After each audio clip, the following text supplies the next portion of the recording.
Hey, thanks for checking out the Future Fox podcast. Today's guest is Ryan Erickson with the Fetch Photo Truck.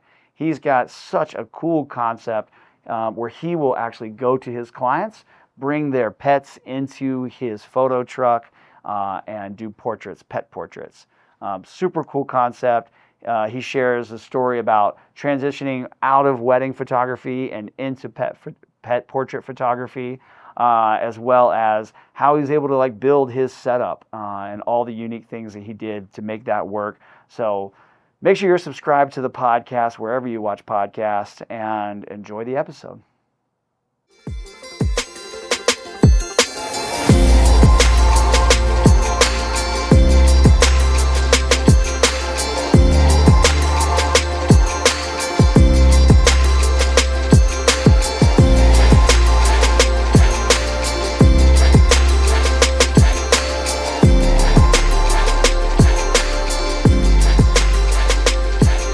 All right, Ryan, thanks for being here. Ryan Erickson. Why don't you tell the people about your business, what you do?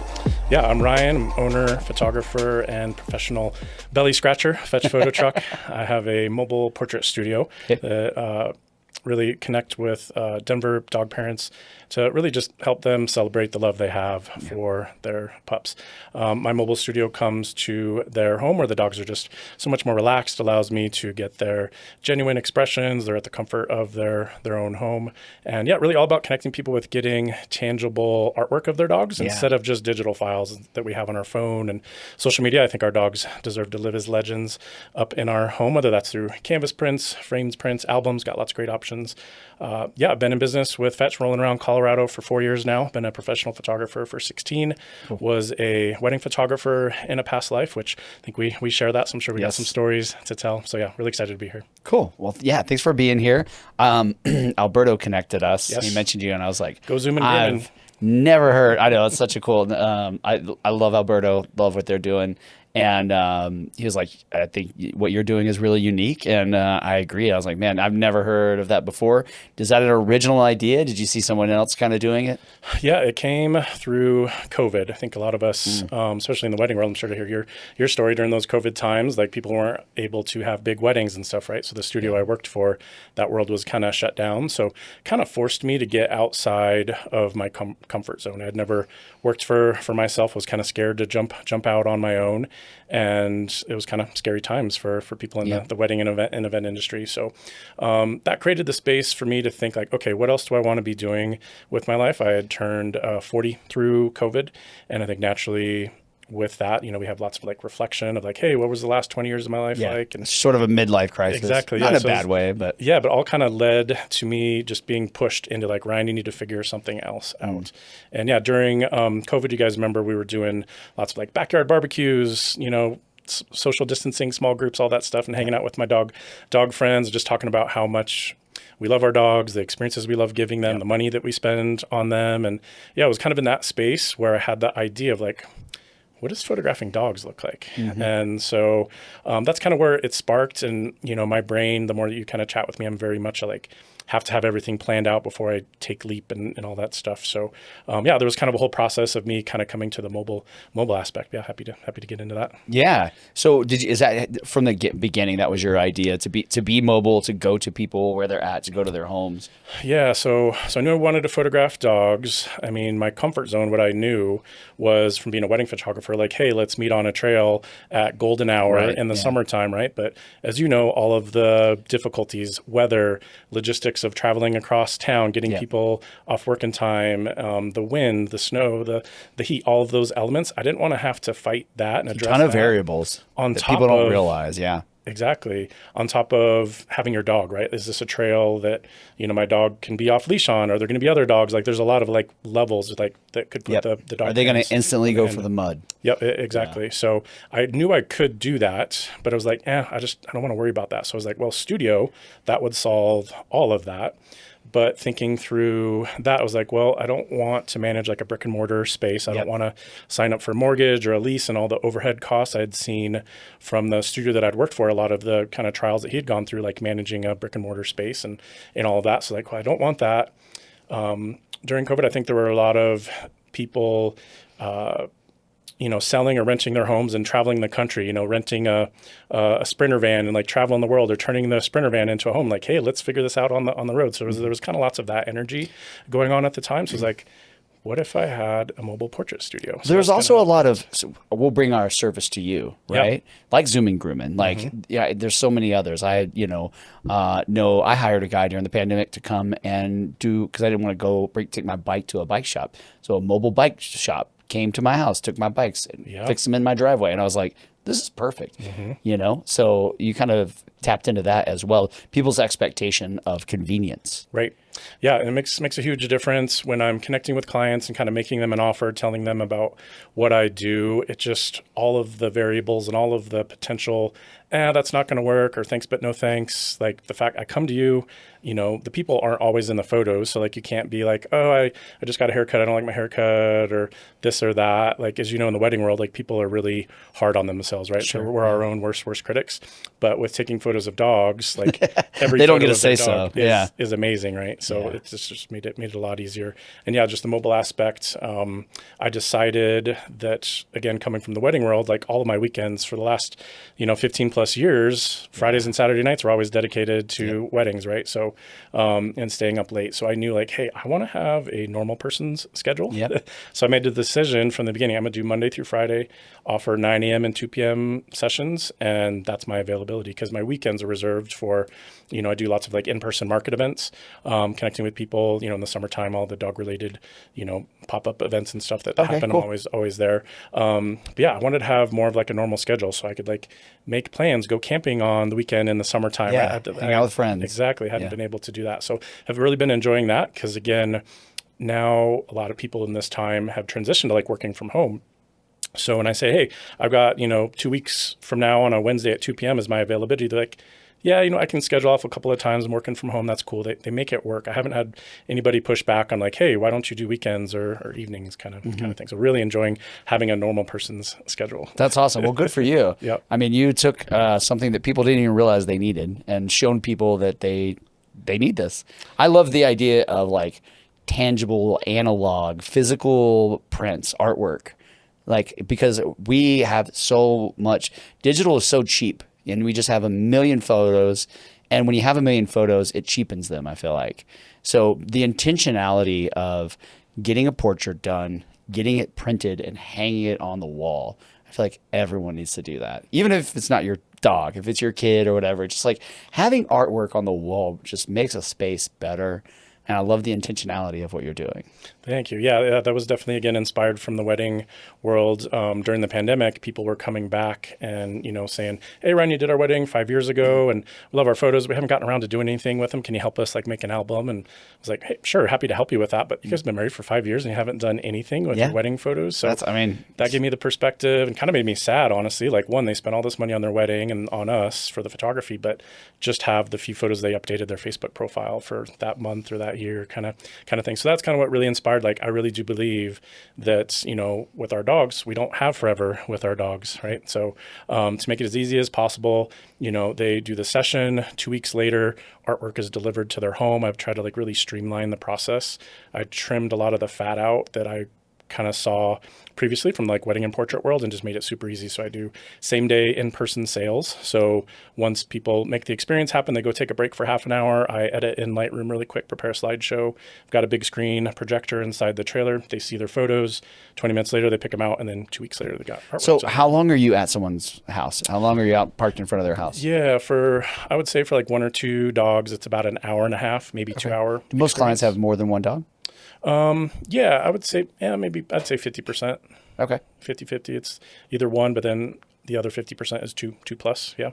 2+. What's the most dog you've ever shot? I think Do you cap 7. It? Yeah, I think 7 was the most that's fit inside that. Did you take a full day for that one? Yeah, it was. Did you do a group photo with all of them? Well, so I stitch it together. Oh, okay. Pretty much with any like group shot, it's rare to get both dogs like perfectly placed. Sure. Looking at the camera, cute expression. So the beauty again of having like a studio setup is all my conditions are the same. The lighting's all the same, right? So it's not a big deal if I take a series of 5 photos. One dog in this picture looks great, but at 3 photos down, the other dog looked better here. I can just stitch those together. So that's been a game changer for sure. Oh, that's cool. Do you feel a lot of pressure to edit them quickly? Because that feels like a quick turnaround. Well, man, again, I really feel like I'm nodding to all my experience from the wedding world. So what we did, and kind of how I got the confidence and skills to edit that quick, is we did same day slideshows. Yeah. So we kind of started that a long time ago, where during, cocktail hour, we're downloading photos from the day, and that first 20 minutes of dinner or whatever,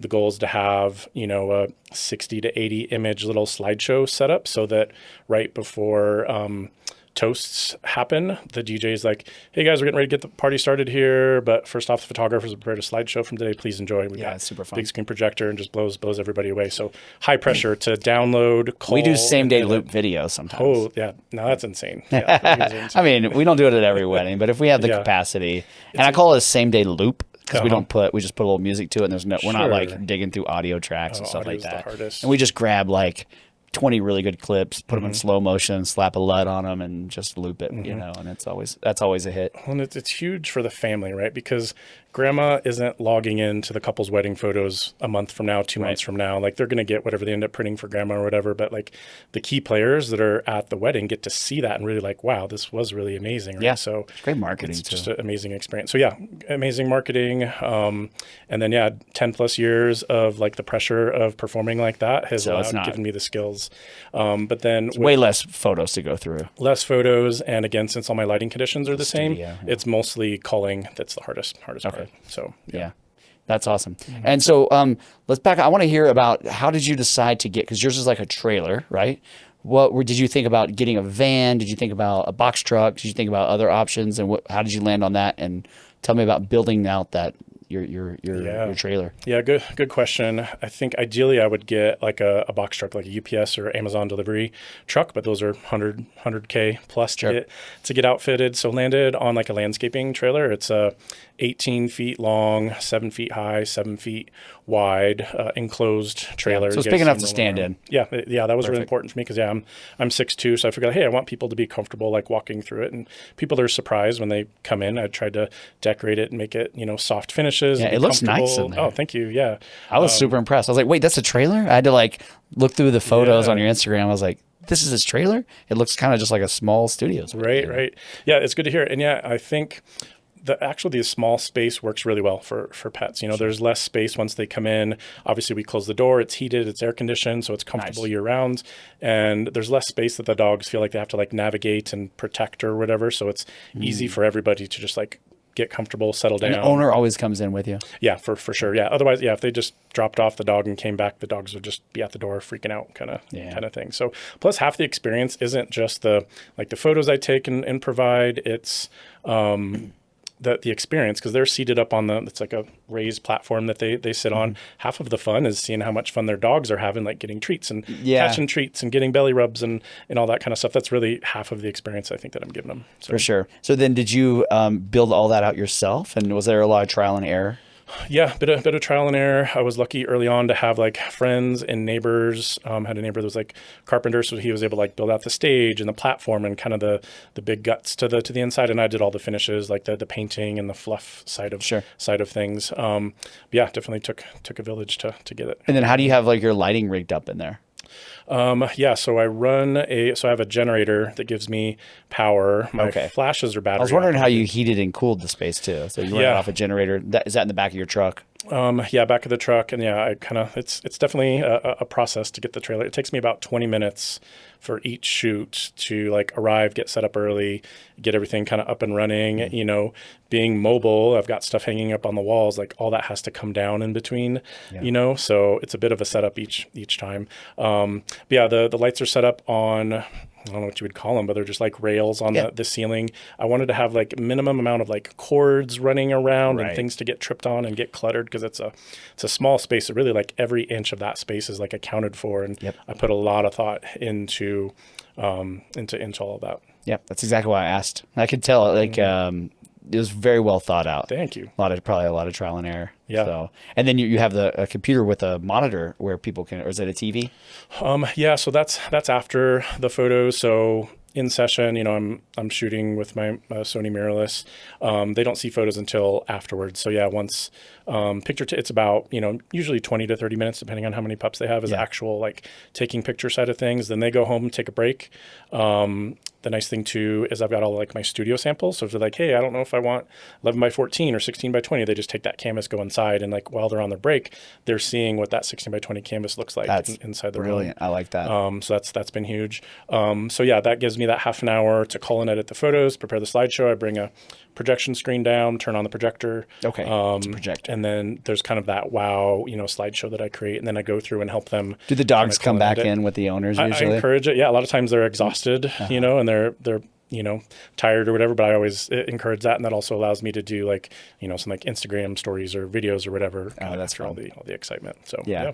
Where are people finding you mostly? Where are you getting most of your leads? Is it referrals? Yeah, that's something I'm actively trying to grow. So majority of how I've built Fetch is through like in-person market events. So, at a brewery on a Saturday, there's a couple other dog vendors. We all get together.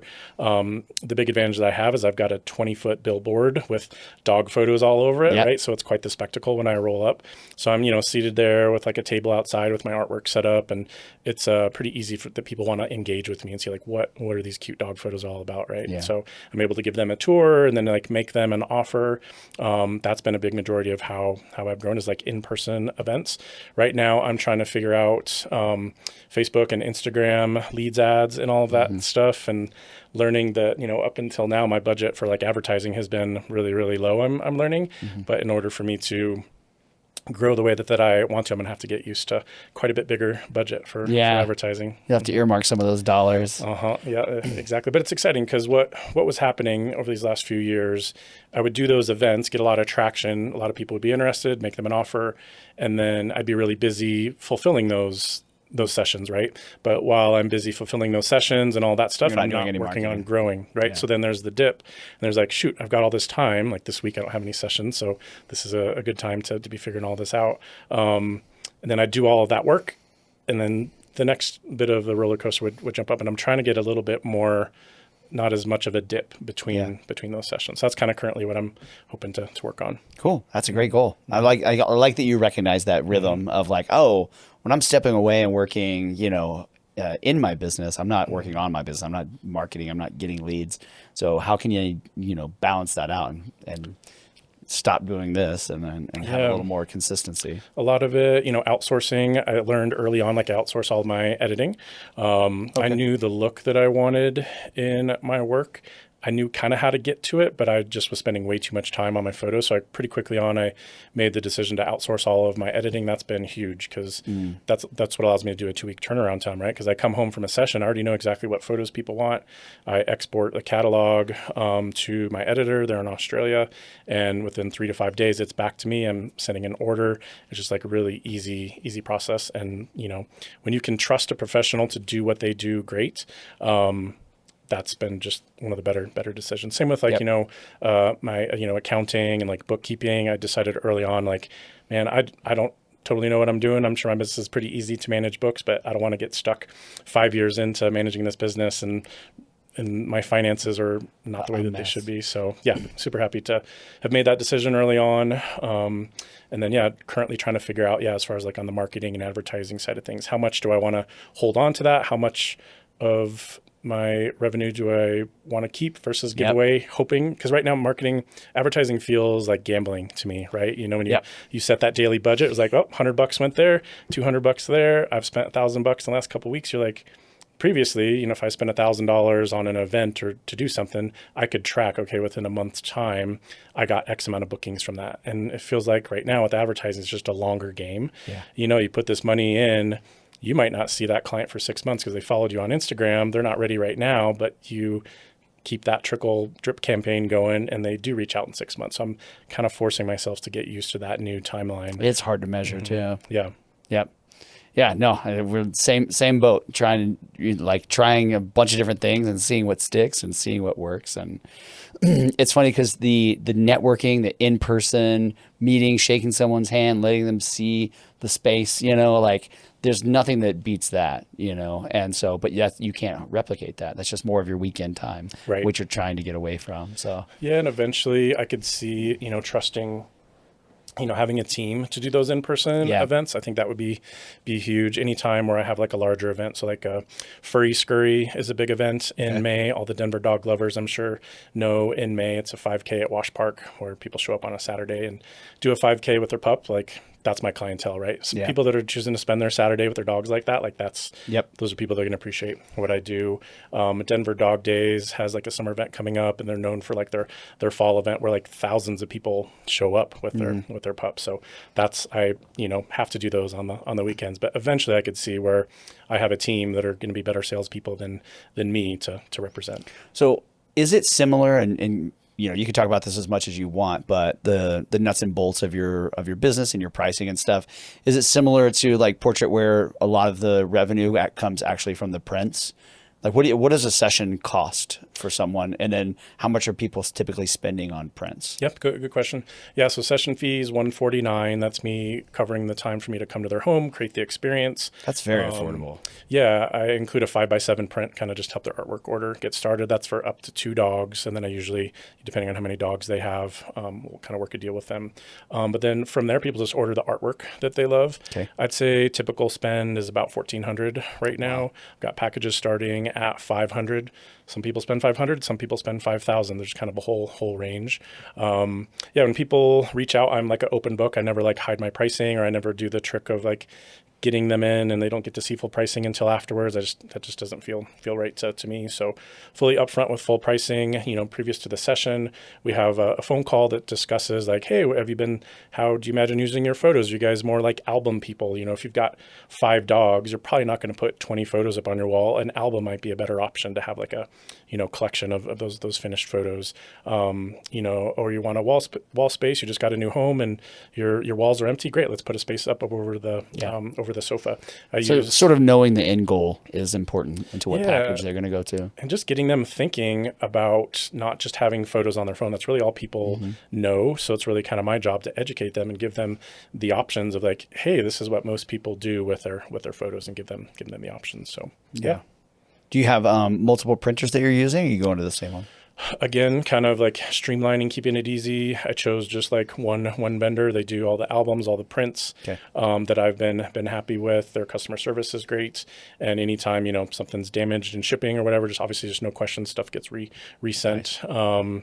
I'd like to maybe consider some other unique products to start offering, but as much as I've learned, the more options that you give people, sometimes the trickier it gets, right? And I'm asking people a lot, right? Because you've committed to me, you've blocked off your afternoon, you just did these photos with your dog, you've had a break, and now I'm asking you to make all of these decisions. Sometimes people get decision fatigue. Yep. So yeah, I'm kind of just like sticking with what I know works. And if somebody has a request, so I do canvas prints, frame prints, albums. Some people are like, hey, we do metal prints. We've had other photographers from the wedding or whatever. We did a metal print from our wedding. Like, oh yeah, absolutely. I can totally do that. Right. Yeah. So usually that's how I've been working with that. Do you give them printing rights at all? Yeah. So once people they can buy. Yeah, that's a popular question. Once their artwork totals over $9.95, I include the digital copies of anything that they order. Okay. So there's a couple of ways, and some people are more of, hey, we're not big wall art people. I've got like a package. It's like 12 5x7 prints. It's essentially their digital file package where they get nicely printed and mounted 5x7 prints, but then they get the digital copies of that. So I call that the kind of more DIY package where, hey, you love a bunch of photos of your dog. You've got multiple photos. You're not ready to know which prints you want for what wall. You have the shared print rights to these. You can go do what you want. That's been one of my more popular packages because my net profit on that's pretty good. Yeah. So. I find people almost never do anything with the raw files.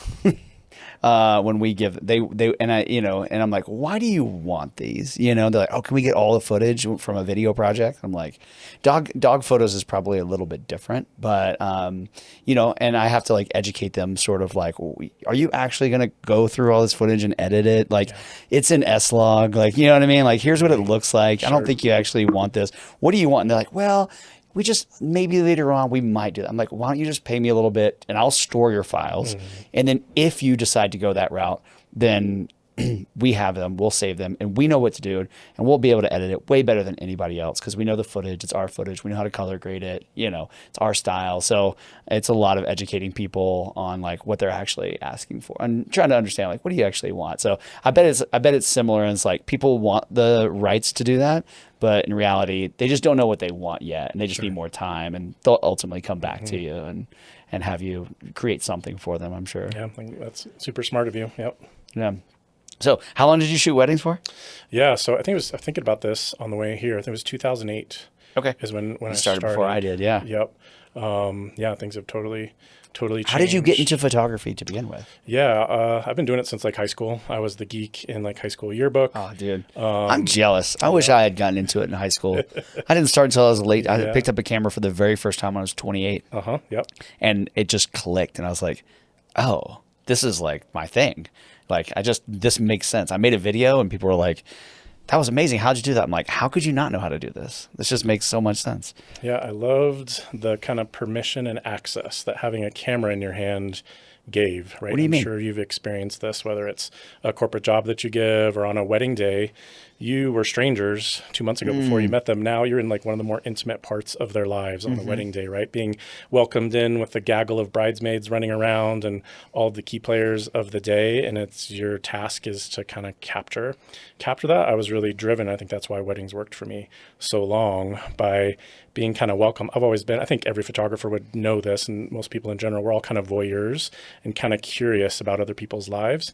Having that camera kind of give you permission to insert yourself into people's lives in a very kind of crucial way. So. Yeah, I developed this personality that I almost become like a different person on the wedding day, and it's like, not that I'm a different person. I just turned this certain thing on where I'm like, I kind of feel this like big brother role. And I'm just like, hey, I'm cracking jokes, making sure I'm reading the room, filling out the vibe, making sure that everyone's having a good time.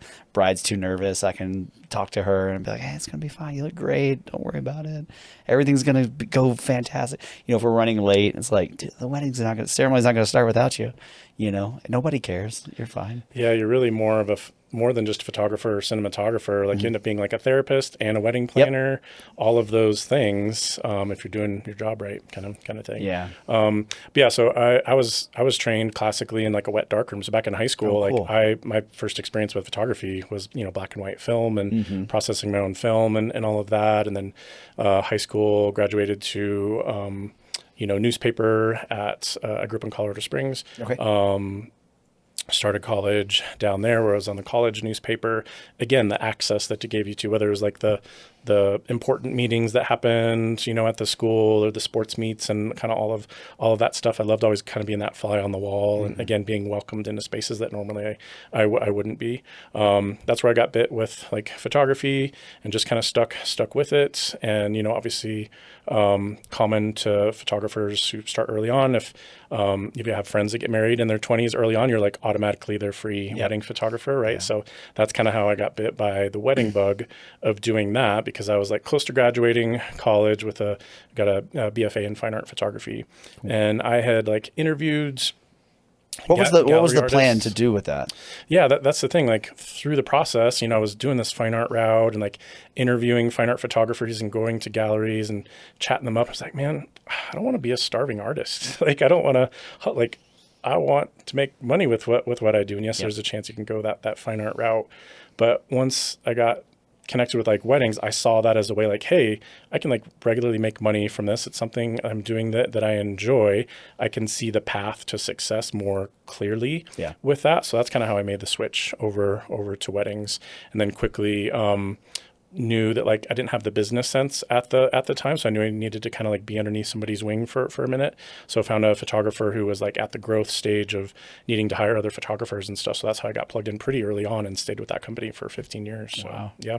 15 years in one company is a long time. I know, right? Yeah. Was it hard to walk away, or did it happen naturally because of COVID? Yeah, COVID kind of made that naturally, and then in that world, there's only so much growth that you can expect when you're working for somebody else's dream. There's only so much capacity that business owner can provide for you, right? So it was kind of that decision of like, all right, do I go out on my own and do my own weddings? I knew I didn't want to do that because I knew the hustle and hassle that can be. So that's where I was just like, yeah, perfect, recipe of Fetch being there and ready to start photographing dogs. That's crazy. And the idea came to you kind of at the right time, or did it come before and you sat on it for a while? Yeah, it really was at that barbecue of just, realizing, oh, actually, no, that makes sense. I remember early on actually in the studio, the dog that I had at the time, the rescue that I got him from, I did like a fundraiser for the rescue, the Rocky Mountain Lab rescue that I got Louis from, and was a huge hit. People loved it. My wedding clients that had dogs would come, and we raised a bunch of money, and it was a huge hit on social media back when Facebook was the heyday. I remembered that, but that model didn't make sense for the studio that I worked for because they were wedding and portrait photographers, right? So had kind of just forgotten about that, honestly. Okay. So that's what it was. It was being at that barbecue, remembering that like spark of excitement that people had of like working with dogs, and I think that's what created the fire, all fueled by just the like need of like I need to do something different kind of thing. Yeah, that's awesome. What camera do you? I've got the A7 IV. I'm excited to see the feedback on the 2 that just came out. What just came out? The A1 Mark II, the new flagship. Oh yeah. But yeah, is it 6,500 or 7,500? I'm just not sure. The thing that I would want to make the jump for is what the 4 is. Is it 32 megapixel or? I have to do quite a bit of cropping sometimes, right? Okay. Because I shoot pretty loose. So I'm like taking a picture of a dog catching a treat. I can't shoot too tight. Right. So sometimes I'm doing like a 50% crop. Okay. And clients aren't noticing it, but. Well, the A7R, we have one of those is an R, and it's got way more megapixels. The 5. R5, yeah. Yeah. That one. I bought the 5 initially, and something about the tracking. Oh, is that struggle with dogs' faces? Yeah. So okay. I think maybe they figured that out, but yeah, I'm really hoping that's probably the dog. You're like, that's so funny because I don't have a pet, and so the dog, the eye tracking of animals. Yeah. I mean, that came out. I was like, who uses that? Like, I mean, I get it. Some people are that's probably critical for you. That's like feature number one, I imagine. Yeah. That, and imagine what nature photographers that are using it with their 800 millimeter lens doing foxes and birds and stuff. Yeah. Mm-hmm. Did you ever shoot sports? Just in high school and college. I played football in high school, played rugby in college. Yeah, I never got bit by the sports side of things. Okay. Yeah, it kind of fell into my lap, and we shoot a little bit of sports here and there, but not much. I'm not like a traditional sports. I think the person who hired me to shoot some sports hired me specifically because I wasn't. He was tired of like just the sports photographers. You know what I mean? He's like, I need to mix it up, get something creative. So I got out there with like my 135, 1.8 lens, and I'm just like shooting this like super sharp, really shallow, crispy stuff. And he's like, that's what I'm looking for. Awesome. So he just wanted something, a different creative eye on it. So okay, so let's talk about sort of the future and what your plans are for Fetch down the road. Are you thinking that you want to have another trailer going, maybe franchise it? What are you looking at? Yeah, a lot of my entrepreneur friends are like, Ryan, you got to figure out how to franchise this, have multiple. I see the potential for it. I think right now it's fresh. I mean, this March will be 4 years that I've had Fetch going. Really, the last 2 have been full time because the first 2 years I was still contracted for weddings and all that stuff. So it's really been 2 years for me. So I think right now I'm still like, this is my baby. I want full control kind of thing. So I'm trying to be open to influence of considering like, what would it look like to train another photographer, to have, Fetch running around, if I'm only doing 2 days a week and the other photographer's doing the other 2, I see that potential. And then same with like franchising. I think I would have to like rework the process and like streamline even more things like the same day edits. I don't know if that's realistic to find a photographer who is comfortable towing a trailer around town, being a good photographer that works with dogs, can edit photos in 30 minutes, can do same day sales and be personable, all that stuff. Like, not to pat myself on the back. No, it's a pretty specific That's a lot of hats set that you have to put on and take off all in like a 3-hour window. Yeah. So I think to do like a franchise, the only way it would make sense you'd have like a photography team and an editing team, right? Like the same day in-person sales wouldn't happen. It would be photographer shows up, makes the experience happen. Then they, upload the photos to an editor. That editor then sends it to a sales team and they schedule like a Zoom call a week later or whatever that is. That's the only way I could imagine doing that. But yeah, I think right now, I think I could do what I'm doing for the next 5 years comfortably, keep like raising my prices till I can get to the point where, people are knocking down my door and like wanting to book me. I think that's the point where I would That's really the next consider. step for sure, is like just getting overwhelmed with bookings. Yeah, because I have the capacity to take on more. So that's the thing. And I feel like I could still get better in certain things. So until I got to that point, where I was turning away work, that's probably where I would want to be considering, either adding an additional truck, training photographer, or like open it up to franchise. Cause I know there's, lots of different cities in the country that, I thought Salt Lake City and Portland would be great for this as well. That's a very different job for you though. If you're franchising it, you're no longer probably taking photos. You're not in the trailer with the dogs doing kind of what you love and why you started it. Now you're building systems and marketing your franchise and trying to sell people. You're a salesman. So it's a very different job. Yeah, exactly. So there's nothing wrong with just keeping your business and taking photos of dogs. Yeah, and if that's what you love doing. It's definitely doable. But yeah, I guess we'll do a 5-year check-in to see where I'm at. All right, that sounds good. Things. I want to hear a little bit more about why you love what you do, and can you just tell me about like I'm guessing you're a dog person. Do you have a dog? You have a dog, right? Yeah, I've got a black lab, Chesapeake Bay Retriever mix Henry. He's seven and a half. Okay, cool. And so, like, what is it that you love about your job? What is your favorite thing? Yeah, I like to say I'm just a natural, dog lover. And, I'm the type where when I go to parties, I'm the type that's off in the corner with the dog or the cat hanging out with the dogs and stuff. That's kind of where my comfort zone always has been. So I think to just have a job where it rewards and kind of nurtures that nature that I have kind of within me is pretty awesome. That paired with like my skills in photography and my people skills, it just kind of feels like I'm more in my element. Coming from the wedding world, I loved what I did. I loved that, the whole like being welcomed into people's lives. Like that's kind of really what drove me, but I didn't 100% connect with it. Maybe it's just because it wasn't my own business. That was probably a big part of it. But now that like this is my baby, Fetch is my baby, I really feel like I'm just doing what I was meant to be doing.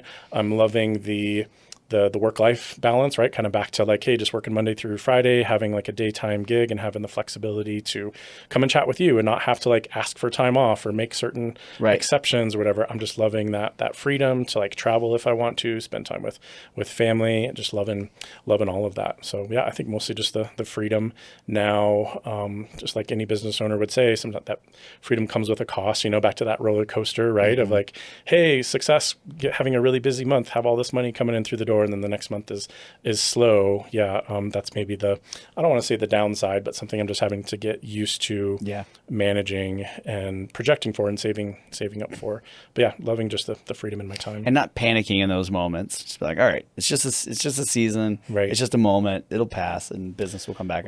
Just sticking to the script. And similar with weddings in Colorado, you got used to, making your money May through October, right? Mm-hmm. Knowing there wasn't going to be a lot of work November through April. So you got used to like not really having a big paycheck in those off months. But that's one of the reasons why I stayed with the studio, because I still had like a regular check, even in January and February when no money was coming through the door for the business, that the owner was saving up to be able to provide. And we had, health insurance and all that stuff. So having those comforts really meant a lot to me.